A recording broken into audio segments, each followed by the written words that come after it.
High, আজকে একটা mini vlog share করব। আচ্ছা, তোমরাও কি এই সমস্যায় পড়ো? বেরোনোর সময় হলেই বুঝতে পারো না, জামা খুঁজে পাও না যে কোনটা ছেড়ে কোনটা পরবো। দেখো, তোমাদের সাথে রেডি হতে হতে আমার 2-3টে জামা চেঞ্জ হয়ে গেছে।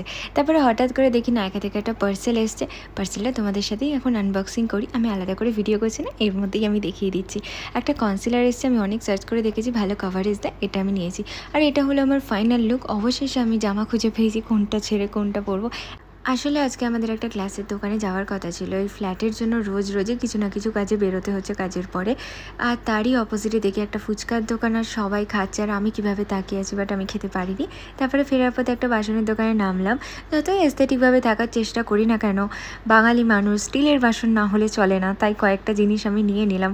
এদিকে বাড়ি ফেরার পথে দেখলাম এখানে প্যান্ডেলের কাজ স্টার্ট হয়ে গেছে, কারণ মা আসতে আর কয়েকদিন বাকি। এই যে মায়ের ফটো।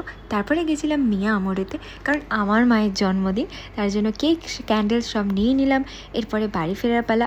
মায়ের জন্য কী কী গিফট কিনেছি সেটাও আমি ঠিক দেখাবো। তারপরে বাড়ি ফেরার পথে আমাদের ফেভারিট চায়ের দোকানে দাঁড়িয়ে দুজনে একটু চা খেলাম। চা না খেলে চলে বলো? বাই।